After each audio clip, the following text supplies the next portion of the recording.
जी बिस्मिल्लाह रहमान रहीम। आज जो हमारा टॉपिक है वो है बेसिकली ऑर्डर ऑफ एडजेक्टिव्स। यानी अगर एक से ज़्यादा एडजेक्टिव आ जाएं तो आप उनकी सीक्वेंस क्या देंगे सेंटेंस में, आप उनको किस तरह लिखेंगे। ऑर्डर ऑफ एडजेक्टिव्स में हमारे पास है we use more than one adjectives qualitative और classifying in the following order. अच्छा ये बेटा मैंने उसका बेसिकली वो बनाया हुआ है, निमोनिक्स बनाई हुई है। जैसे आपका डिटर्मिनर आएगा, उसके बाद अस, कैक, पम, ये बेसिकली आपके एडजेक्टिव का ऑर्डर है। जी न शुक्रिया।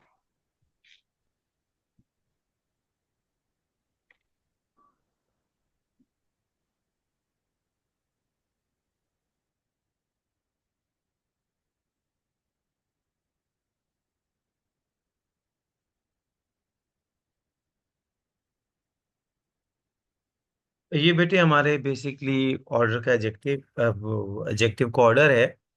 यानी अगर एक से ज्यादा एडजेक्टिव आ जाएं तो आप उनको कैसे प्लेस करते हो। ऑस्कैक पम stands for O stands for opinion, S stands for size, S stands for shape, C stands for condition, A stands for age, C stands for color। और पॉम के लिए हमारा बेसिकली आ जाता है हमारे पास P stands for pattern, O stands for origin, M stands for material, P stands for purpose। यानी अगर आपको एक से ज्यादा एडजेक्टिव लिखने पड़ जाएं तो आप उनको बेसिकली कैसे लिखोगे। ओपिनियन में आपका जैसे कि ब्यूटीफुल, अगली, हॉरिबल। साइज में आपके पास है लार्ज है, अब लार्ज है, स्मॉल है, टॉल है। Shape round, circular, square. Condition में बेटे आपके पास डर्टी है, क्लीन है, डस्टी है। एज में ओल्ड है, न्यू है, करंट है। कलर में ब्लू, रेड, ग्रीन। और बेटे पैटर्न में स्ट्रिप्ड है, डॉटेड है, स्पॉटेड है। ओरिजिन में आपके पास पाकिस्तानी, फ्रेंच, चाइनीज। मटेरियल में लेदर का, plastic, wooden. Purpose dining, electric, writing वगैरह वगैरह। आवाज मेरी क्लियर है आप लोगों तक? हेलो, आवाज आ रही है? जी सर। वो जी। पहले नहीं क्लियर हो। वो मेरा ख्याल कट कोमल रही है, बीच में आपके कट यहाँ कट। प्रॉब्लम है, अदरवाइज हियर थिंग्स आर नहीं फाइन। सर, मुझे आवाज। अब आ रही है आपको प्रॉपरली? आवाज आ रही है आपको प्रॉपरली? सर अब जी। आई अब है, आ रही है। पीछे नहीं आ रही थी। अच्छा पिछला चलिए। जो स्लाइड थी ना उसमें। लेट्स अब इसमें देखें, ये जी एक सेंटेंस है जो मैंने यहाँ पे दिया हुआ है। I what ugly, small, thin, dirty, old, red, striped, Italian, cotton sleeping bag. इसमें मैंने तमाम वो एडजेक्टिव है, जैसे कि मैंने इसको ओपिनियन का दिया, साइज का दिया, और उसके बाद ऑस, कैक के लिए वो बेसिकली शेप है, कंडीशन, एज, कलर। ये सारे एडजेक्टिव्स जो हैं वो मैंने एक ही सेंटेंस में दिए हैं। आई बॉट एन अगली, small, thin, dirty, old, red, steeped, Italian, cotton sleeping bag. ठीक है। इसमें जी आपका स्लीपिंग जो है वो पर्पस को शो कर रहा है, कॉटन जो मटेरियल को शो कर रहा है, इटालियन जो वो ओरिजिन को शो कर रहा है, स्टीप जो है ये पैटर्न को शो कर रहा है। हाँ, बहरहाल ऐसा तो हरगिज नहीं होता कि एक ही सेंटेंस में आप बहुत सारे आपको एडजेक्टिव्स दे दिए जाएं। अब इसमें there are two small round discs on the table. अब स्मॉल और राउंड बेसिकली क्या है, उसका साइज और क्या आ जाती है, उसकी शेप आ जाती है। ठीक है।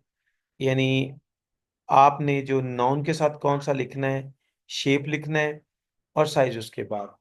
ठीक है। नाउन के नियरेस्ट कौन सा होगा आपका? शेप का होगा, और शेप के साथ जो वो साइज का एडजेक्टिव होगा। जैसे कि डिस्क के राउंड है शेप उनकी, स्मॉल के उनका साइज है। She put on her old brown hat, age and colour आ जाता है। जैसे कि नॉन के करीब आपका कलर आएगा, पहले कलर आएगा और फिर उसके बाद एज आएगी। ठीक है, उसकी एग्जांपल हमारे पास ये है। ये बेसिकली एग्जांपल ये थी कि जब एक से ज्यादा नाउन आपके पास आ जाएं, सॉरी एडजेक्टिव आ जाएं, तो आप उनकी सीक्वेंस क्या देंगे। जी, उसके बाद हम ट्रिकी एडजेक्टिव्स आपके आ जाते हैं। ठीक है, कुछ पेयर जो कि कॉमनली यूज होने वाले एडजेक्टिव्स जो हैं आपके, ये वो इनके पेयर्स हैं। जैसे कि मच है, मच जो होता है ये हमेशा नॉन काउंट नाउन के साथ आता है। मैनी जो आता है ये बेसिकली आपका काउंट नाउन के साथ आता है। जैसे much slash many apples were found in the basket, इसमें देखिएगा जी, क्योंकि एप्पल्स जो हैं वो आपके काउंटेबल हैं, तो इसलिए आप इनके साथ कौन सा डिटर्मिनर लगाएंगे? आपका मैनी का है। There was much many cheering and singing, क्योंकि बेटा यहाँ पे चेयरिंग और जो सिंगिंग है ये आपका नॉन काउंट नाउन है, तो उससे पहले जो आपने डिटर्मिनर देनी है वो आपने मच की लगानी है।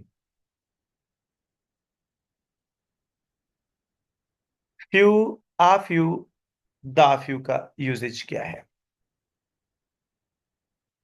यानी जब आपका few, a few, the few as an adjective function करेगा, जो कि आंसर करते हैं हाउ मैनी को, जो कि आंसर करते हैं हाउ मैनी को, तो आप बेसिकली उनका यूजेज कैसे करेंगे?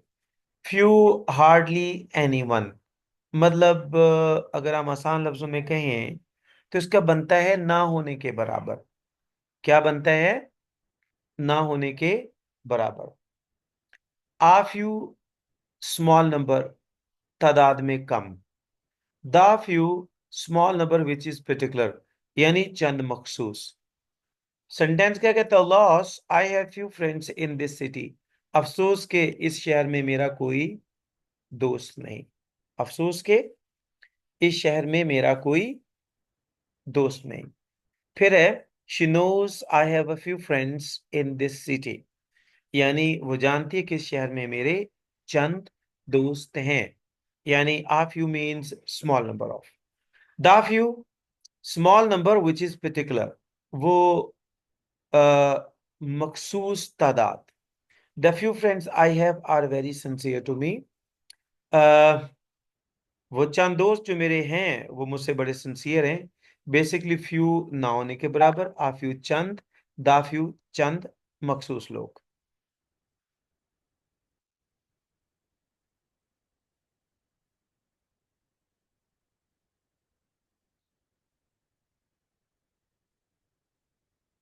जी,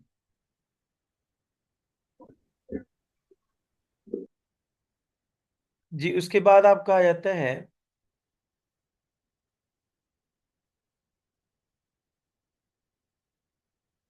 लिटल।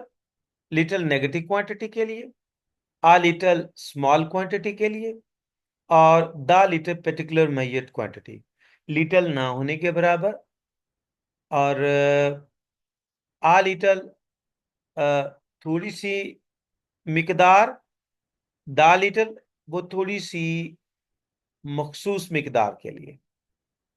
कहा जाता है लिटल नेगेटिव क्वांटिटी यानी ना होने के बराबर, आ लिटल थोड़ा सा, यानी मिकदार की बात हो रही है। दा लीटर का मतलब वो थोड़ी सी मखसूस मिकदार। There is little milk in the jug, jug में थोड़ा सा दूध है, जग में थोड़ा सा दूध है। There is still a little milk in the jug, jug में अभी भी थोड़ा सा दूध है। There is little milk in the jug, jug में दूध ना होने के बराबर है। There is little milk in the jug, jug में दूध ना होने के बराबर है। और there is still a little milk in the jug, jug में थोड़ा सा दूध है। She made T with the little milk she had in the जग, वो थोड़ी सी मखसूस मिकदार जो जग में दूध की थी उसके साथ उसने चाय बना ली। जी, उसके बाद हमारा नेक्स्ट पेयर है every. Every means all the people.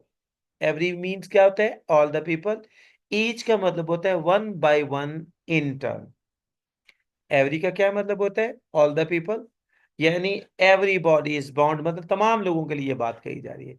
Each का मतलब होता है one by one in turn. Every person watch the chief guest come in. Every person का मतलब तमाम लोगों में, यानी जितने भी लोग थे उन्होंने हर एक ने क्या किया? मेहमान खुसूसी को, चीफ गेस्ट को आते देखा।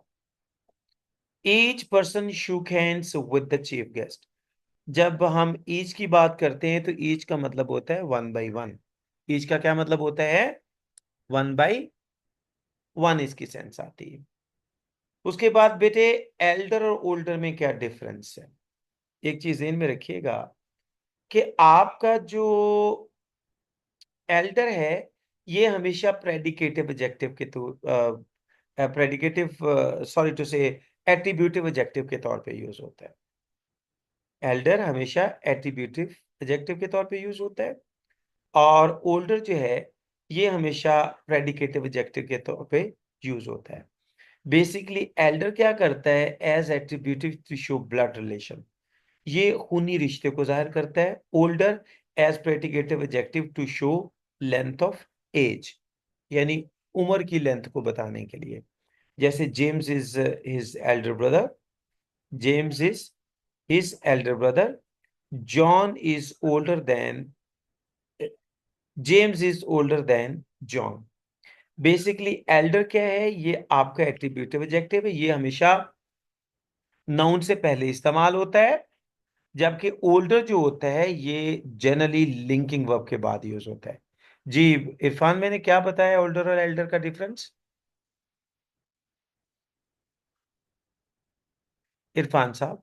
सर आपने बताया जी सर आपने बताया है कि जो एल्डर है वो एट्रीब्यूटिव एडजेक्टिव है और वो हमेशा नाउन से पहले इस्तेमाल होगा और वो रिलेशनशिप्स को शो करने के लिए है। और जो ओल्डर है वो प्रेडिकेटिव एडजेक्टिव है और ये हमेशा नाउन के बाद इस्तेमाल होगा to show the length of age वगैरह बताने के लिए सर। यानी एज का डिफरेंस बताने के लिए, लेंथ ऑफ एज बताने के लिए, एज का डिफरेंस बताने के लिए। ठीक है, दैट्स ओके। अब आ जाता है लेस और फ्यूअर का difference. What is the difference between less and fewer? Basically less जो होता है ये नॉन काउंट नाउन के साथ आएगा, और फ्यूवर जो है ये काउंट नाउन के साथ आएगा। और जनरली इनकी कॉम्बिनेशन जो बनती है वो किसके साथ बनती है? देन के साथ बनती है। मतलब आप ये कह लें कि ये कंपैरेटिव डिग्री ऑफ एडजेक्टिव है। ये क्या है? लेस और फ्यूअर दोनों क्या हैं? ये कंपैरेटिव डिग्री ऑफ एडजेक्टिव है। जैसे she has less sugar than she needs, यानी उसके पास कहीं कम शुगर है जितनी कि उसे चाहिए। I have fewer shirts than he has. Less quantity को शो करेगा, और फ्यूअर बेसिकली नंबर को शो करेगा। जी लास्ट का मतलब होता है एट द एंड, आखिर में। बेसिकली तीन फ्रेजेस यूज होते हैं, एक एट द एंड होता है, एक इन द एंड होता है, और एक बाय द एंड होता है। ये तीन डिफरेंट फ्रेजेस होते हैं जी, जो ऑलमोस्ट एक पंक्चुएशन प्रेपोजिशन के चेंज से जिनकी सेंस बदल जाती है। एट द एंड का मतलब है लास्ट, आखिर में। इन द एंड, आखिरकार। बाय द एंड, आखिर तक। एट द एंड का क्या मतलब होता है? आखिर में। इन द एंड क्या होता है? आखिरकार, यानी फाइनली। और बाय द एंड, आखिर तक। जैसे he was standing at the end of all the students. ठीक है, in the end I sold my old car, I will complete my work by the end of this week. I will complete my work by the end of this week. जी, latest कहते हैं quite fresh को। अगर हम comparative analysis last का और latest का करें तो लास्ट का मतलब आखिरी होता है और लेटेस्ट का मतलब होता है ताजा तरीन। लेटेस्ट का क्या मतलब होता है? ताजा तरीन। The last train is due eight 10 PM। Last का मतलब आखिरी, लेटेस्ट का मतलब होता है ताजा तरीन। Doctor Shahid broke the latest news. Doctor Shahid ने एक ताजा तरीन खबर जो वो क्या की, उसको ब्रेक किया। उसके बाद ये आपका फार्दर और फर्दर में क्या डिफरेंस है? Farther at a greater distance than something else. Basically farther फासले को शो करती है और फर्दर मजीद बरां के मानी देती है, यानी मोर और एडिशनल की सेंस देती है। 2 miles फार्दर साउथ, साउथ की तरफ 2 मील आगे, is the village of Santa Katrina. 2 miles farther south, अगर साउथ की तरफ 2 मील हम आगे जाते हैं तो वहां पर संता कैटरीना का विलेज है। For further information contact the helpline. मजीद मालूमात के लिए हेल्पलाइन से राब्ता कीजिए। For further information contact the helpline. मजीद मालूमात के लिए हेल्पलाइन से राब्ता कीजिए। फार्दर फासले में और फर्दर इंफॉर्मेशन के लिए या एडिशनल मालूमात के लिए। उसके बाद आपका सम का और एनी का difference. What is the difference between some and any? अच्छा जी, सम के 3 यूजेस आपके पास है और एनी के भी 3 यूजेस आपके पास है। वो यूजेस क्या हैं? सम इन अफर्मेटिव, फॉर ऑफर और रिक्वेस्ट। सम आप यूज करते हैं किसके लिए?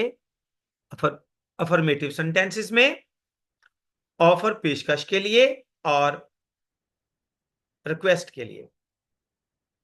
जैसे I saw some apples in the basket, basically ये किसको इंडिकेट कर रहा है? अफर्मेटिव सेंटेंस को इंडिकेट कर रहा है। ये किसको इंडिकेट कर रहा है? अफर्मेटिव सेंटेंस को इंडिकेट कर रहा है। दूसरा, would you like some coffee, ये किसको इंडिकेट करती है? ये ऑफर को। अब देखिए ये इंट्रोगेटिव जो स्ट्रक्चर है ये बेसिकली किस, इसकी सेंस क्या है, इसकी कॉनोटेशन क्या है? ऑफर है। यानी जब आपने किसी को कोई ऑफर देनी हो तो आप उस सेंटेंस में सम की फ्रेज यूज कर सकते हैं। जैसे would you like some coffee, would you like to take some tea. Is it clear? फिर तीसरा, रिक्वेस्ट के लिए भी आप सम का वर्ड यूज कर सकते हो। Can you post some letters for me please. अगर बेटे प्लीज सेंटेंस के एंड पे है तो इससे पहले हमेशा कॉमा लिखा जाता है। प्लीज अगर सेंटेंस के एंड पे है तो इससे पहले कॉमा लिखा जाता है। उसके बाद आपका एनी का यूजेज। एनी का 3 तरह के यूजेज होते हैं। जैसे कि सम के 3 यूजेज हैं। सम को आपने अफर्मेटिव सेंटेंस में यूज किया, आपने ऑफर के लिए यूज किया, आपने रिक्वेस्ट के लिए यूज किया। इसी तरह आपने एनी को यूज करना है नेगेटिव सेंटेंसेस में, इंट्रोगेटिव सेंटेंसेस में और इफ क्लॉज में। एनी नेगेटिव सेंटेंसेस में यूज होता है, जैसे I don't have any money. Okay. Interrogative sentence में, is there any that can help me with money, ये इंट्रोगेटिव सेंटेंस है। फिर इफ क्लॉज में, if you have any problem you can discuss it with me, यानी if clause आगे। देखें जी, any के 3 usage हैं। कौन सा? नेगेटिव सेंटेंस, उसके बाद इंट्रोगेटिव सेंटेंस और तीसरा यूजेज है इसका इफ क्लॉज। जबकि सम आप यूज करते हैं अफर्मेटिव सेंटेंस के लिए, ऑफर के लिए और रिक्वेस्ट के लिए यूज करते हैं। This is end of the lecture. ये था हमारा एडजेक्टिव के ऊपर लेक्चर। जी हाँ, अगर आपका कोई क्वेश्चन है तो please you can ask me, आप मुझसे सवाल कर सकते हैं। जी please, any question on this topic?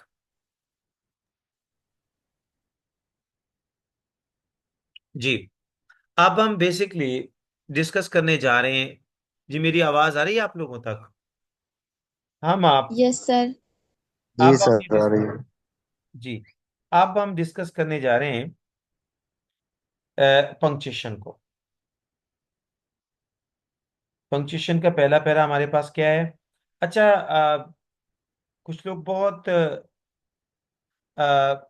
जल्दी कर जाते हैं उसकी सॉल्यूशन के लिए। अब देखिए जी, पहला हमारे पास पैराग्राफ जो आया था वो था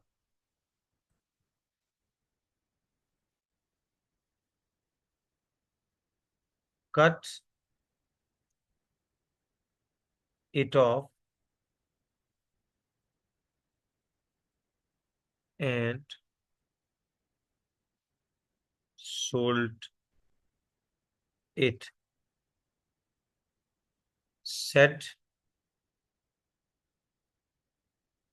डेला, said della.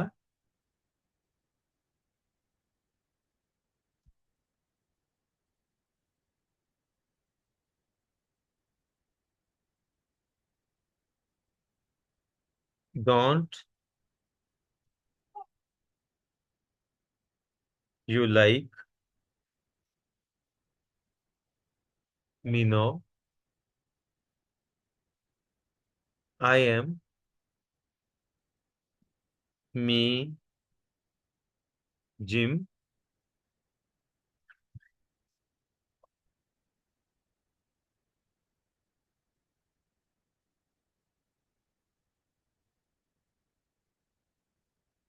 I am the same without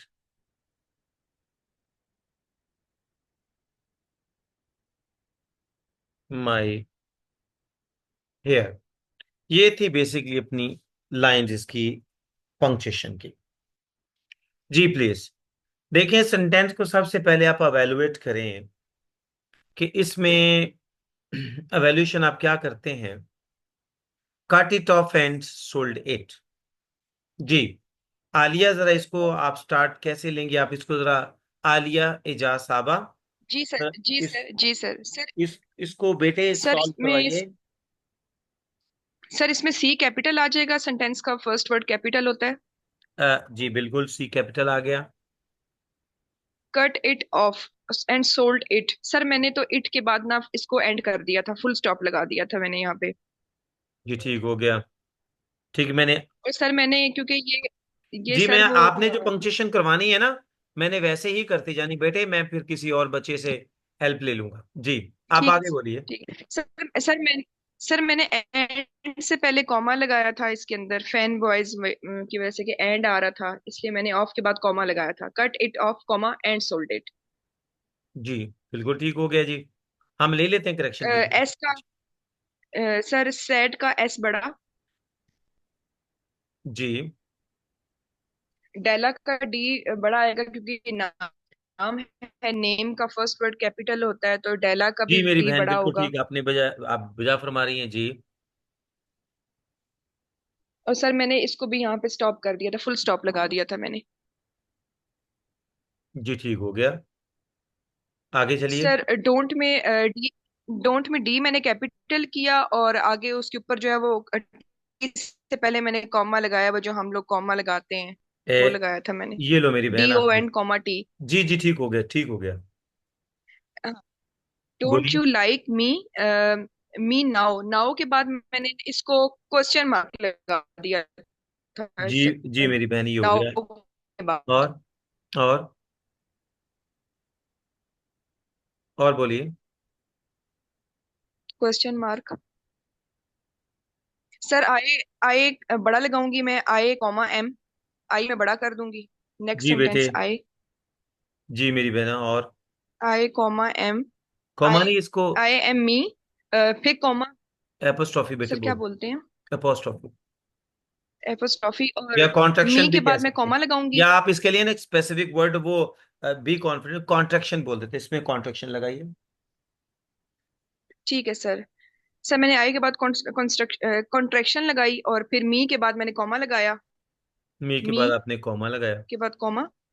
ji GeM का जे, क्योंकि नेम है तो मैंने जे कैपिटल कर दिया इसको। जी बिल्कुल आपने जी सही किया जी। और और उसके बाद मैंने सेंटेंस को खत्म कर दिया, यहाँ पे फुल स्टॉप डाल दिया। ज़ारे टर्मिनेशन मार्क आ गई जी। सर आई मैंने अगेन कैपिटल किया, और सर वो आपने क्या बताया था? चले कॉन्ट्रैक्शन दे दी, ये रे कॉन्ट्रैक्शन आ गई। I am I listening without my. Contraction, the same, the same, the same without my hair. Sir मैंने फुल स्टॉप डाल के बस दैट्स हो गया, ठीक हो ऐसे गया, किया मैंने फुल। ठीक हो गया। बेसिकली ये क्वेश्चन मैं आपको टारगेट कर रहा हूं, आपके ये कॉमा लगाने का क्या मकसद था, ये वाला आई एम मी के बाद कॉमा आपने क्यों लगाया? सर क्योंकि जिम जो था वो नाउन था, तो नाउन से पहले सर वो, क्योंकि वो उसको मी जो है वो इसको वो कर रहा था, तो मैंने इस वजह से फिर इस पे कॉमा लगा दिया। जी ठीक हो गया। आप में से कोई बच्चा विलिंगली आना चाहता है इसकी करेक्शन के लिए, ये जो आपने जितना भी किया है? जी इकरा यूनस साहबा।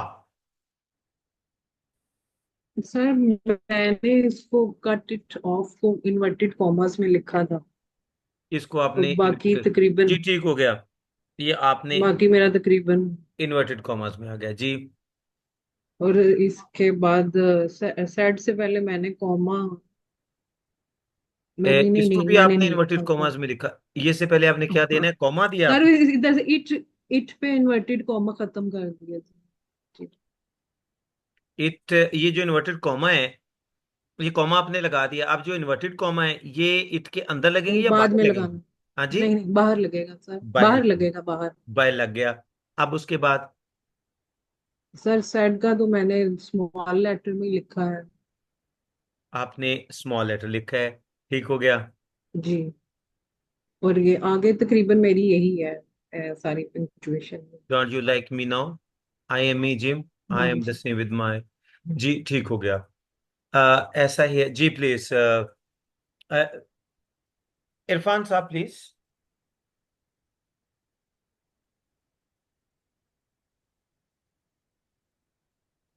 जी इरफान साहब। सॉरी सर, आज सर आज इस पे वर्क नहीं कर सकते, अच्छा अच्छा, बिजी कोई था। बात नहीं। जी क्या है? मैमूना साहबा। सर इसको मैंने cut it off and sold it.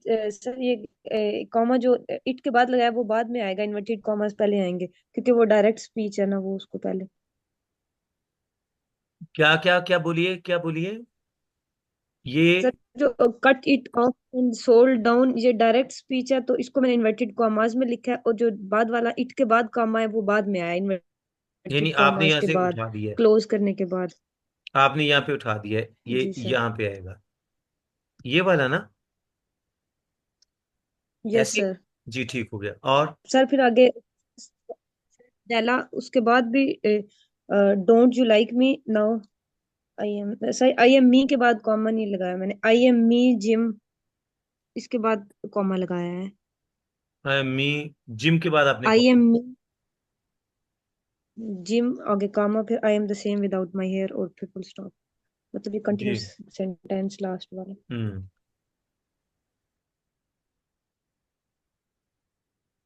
उनजला।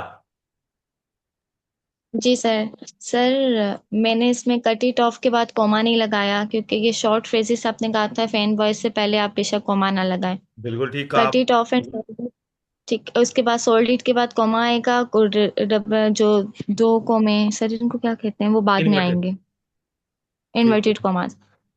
और उसके बाद सर डोंट यू लाइक मी के बाद मैंने कॉमा लगाया है, नाउ क्वेश्चन मार्क, फिर उसके बाद आई एम मी के बाद मैंने कॉलन लगाया था।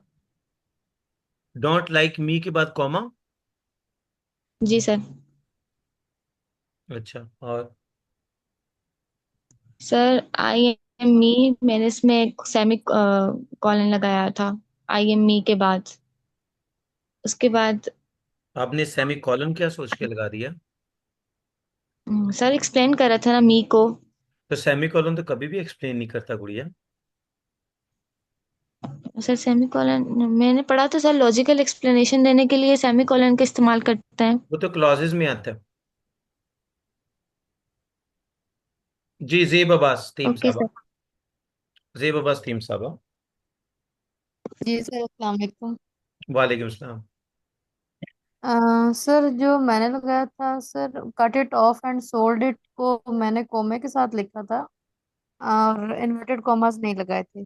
इन्वर्टेड और फिर कॉमास सेट डाला, आपने इन्वर्टेड मैंने कॉमा नहीं नहीं लगाया, ठीक हो गया जी। सेट डाला के बाद मैंने लिखा, अब वो सेमी कॉलन लगाया था सर, क्योंकि ये बात आगे कंटिन्यू हो रही है don't you like me now की, इसलिए मैंने यहाँ पर सेमी कॉलन लगाया था। जी बेटे। डोंट यू लाइक का डी मैंने छोटा रखा था, और नाउ के बाद मैंने जो है क्वेश्चन मार्क लगाया था। ये आपने उसके छोटा रखा। बाद अच्छा अच्छा, ये आपने यूं जी, किया। हाँ। और सर मी के बाद कॉमा भी नहीं था मेरा, डोंट यू लाइक मी अच्छा, मेरा नाउ एक सवाल आपसे है, मैंने। क्या आप सेंटेंस जी के सर। एंड पे अगर साइन ऑफ इंटरोगेशन लगाएं और शुरू में आप जी सर, हेल्पिंग वर्ब लगाएं, तो हेल्पिंग वर्ब का फर्स्ट लेटर आप स्मॉल लिखेंगी? लेकिन सर वो कॉन्टिन्यूस जा रहे थे ना, तो इस वजह से मैंने, बेटे, क्योंकि यहाँ देखिए पीछे आप मैंने। देखिए कंटिन्यूटी के लिए आप ये रूल ब्रेक तो नहीं कर सकती, आप ये रूल ब्रेक तो नहीं जी कर सर। सकती मेरी बहन। जी। जी सर। आगे आपने क्या किया है? उसके आई बाद एम सर आई एम, वो कंट्रैक्शन आई एम पे लगी, एंड आई एम मी के बाद मैंने फुल स्टॉप लगाया था, फुल और स्टॉप उसके लगा दी। बाद जिम के बाद मैंने फुल स्टॉप लगाया था। अच्छा, जिम को आपने दो फुल स्टॉप बिल्कुल ही लॉक कर दिए, ये किधर का रह गया सर बेचारा? जिम, सर जिम क्योंकि वो पुकारने की सेंस में आ रहा था, पूरा फ्रेज दे रहा था, इस वजह से मैंने तो उसके फ्रेज बाद तो जो मैंने होता है ना मैंने वो। फ्रेज के बारे में, मेरी बहना, सॉरी मैंने तो सॉरी ये सर। पढ़ा है। Listen to me please. मैंने कहा था अगर जी आपने जी। सेंटेंस के एंड में कोई फ्रेज ऐड करना है वो तो कॉमा के साथ होता है, मैंने तो ये बताया हुआ है। नहीं नहीं, सर फ्रेज मुंह से निकला, यानी कि एक कंप्लीट सेंटेंस था, वो पुकारने की सेंस में था, दैट्स ओके, तो सो आई मुझे गॉट ये इट। लगा सो इस थैंक यू वजह वेरी से। मच। कोमल, जी। Komal, Komal. Sir ji please. Sir मैं कर दूं एक दफा सर, थोड़ा जी सा जी मैंने प्लीज। कोशिश की है। जी प्लीज, कोमल वेट प्लीज जी। सर मैंने सर इन्वर्टेड कॉमास लगाए हैं, कट का सी कैपिटल करके, cut it off and sold it, आगे कामा और इन्वर्टेड कॉमास में इसको क्लोज किया सर। और वेरी। आगे सैड का एस स्मॉल डाला है, सैड दैला का डी बड़ा डाला है सर। हम्म। और आगे सर फिर कॉमा, और फिर सर नेक्स्ट जो है वो इन्वर्टेड कॉमा से स्टार्ट हो रहा है, do not you like me now, इसमें भी डी स्मॉल ही है सर। और हम्म। इसको भी इन्वर्टेड कॉमास में किया, नौ तक, नौ को क्वेश्चन मार्क दे के और ऊपर इसके जो इन्वर्टेड कॉमास डाले हैं सर। हम्म। सर इसके ठीक। बाद जो नेक्स्ट सेंटेंस स्टार्ट किया, आई कॉमा एम डाला है सर, आई एम जैसे लिखा है sir, I am hmm. Me comma Jim. Hmm. और sir next full stop Jim के बाद, और फिर हम्म। आई अपोस्ट्रॉफी एम जैसे हम लिखते हैं sir, I hmm. Apostrophe m the same without my hair, आगे फुल स्टॉप सर। जी। मेरा ख्याल अब हम इसकी रिकवरी की तरफ जाते हैं। सुनो बेटे, ये आपका डायरेक्ट, इनडायरेक्ट में अगर आप जाएं तो ये आपकी डायरेक्ट नरेशन है। ये क्या है? टोटली आपकी डायरेक्ट नरेशन है। सेंटेंस की नेचर को देखें ना, फिर आज एक चीज तो हमें क्लियर होगी कि पंक्चुएशन आपको प्रैक्टिस के बगैर नहीं आनी, बेशक आपको समझ आ गई उसकी। देखें जी, ये आपका रिपोर्टेड स्पीच है। रिपोर्टेड स्पीच को हमने सेंटेंस के शुरू में लिखा, इन्वर्टेड कॉमास आएंगे, फर्स्ट लेटर कैपिटल आएगा, और आप रिपोर्टेड स्पीच को कॉमा के साथ लिखोगे और इन्वर्टेड कॉमास उसके बाहर आएंगे। अभी एक बच्चे ने इन्वर्टेड कॉमास अंदर लगवाए थे, ये स्ट्रक्चर माइंड में रख लो कि आपके इन्वर्टेड कॉमास कहाँ पे आ रहे हैं, ये किसी सूरत भी अंदर नहीं आते। डायरेक्ट एंड इनडायरेक्ट में इन्वर्टेड कॉमास बेटे ये किसी तौर पर अभी सेंटेंस के अंदर नहीं आते। सेड का फर्स्ट लेटर जो आपका स्मॉल आएगा, डेला प्रॉपर नाउन है, कैपिटल है, ये लॉक हो गया। अब ये देखें कि ऑटोमेटिकली ये तमाम बच्चे मेरी बात को जरा ध्यान से सुने बेटा। यहां पर जो कॉमा लगाने वाले लोग एक चीज को जरा माइंड में वो रखें, क्योंकि नेक्स्ट सेंटेंस के एंड पे साइन ऑफ इंटेरोगेशन आ रही है। जब साइन ऑफ इंटेरोगेशन आएगी तो आप पाबंद हैं कि आप जो हेल्पिंग वर्ब आएगा या एडवर्ब आएगा उसको अपने कैपिटल लेटर में देना है। ठीक हो गया? अगर आपने डोंट का डी कैपिटल दे दिया तो बेटे कभी भी कॉमा के बाद जो आपकी क्लॉज है वो कैपिटल लेटर से शुरू नहीं होती अनटिल अनलेस वो आपका प्रॉपर नाउन ना हो। अनटिल अनलेस, अगर प्रॉपर नाउन नहीं है, प्रॉपर नाउन होगा तो वो कैपिटल लेटर से शुरू होगा। ये तो हेल्पिंग वर्ब है। इसका मतलब है कि ये वाला कॉमा ऑटोमेटिकली खत्म हो जाता है, कन्वर्ट होता है फुल स्टॉप में। ये वाला फुल स्टॉप आने की वजह क्या है? इस फुल स्टॉप आने की वजह है ये डी का कैपिटल आना। अगर आप यहां पे कॉमा लिखते हो डेला के बाद, डेला के बाद अगर आप बेटे कॉमा लिखेंगे तो आप किसी तौर पर भी डोंट का डी कैपिटल नहीं लिख सकते। यहां फिर आपको फिर ये देखिए यह कॉमा आ गया, नो यू आर बॉन्ड की आपने डी को क्या करना है, आपने स्मॉल करना है। ठीक हो गया।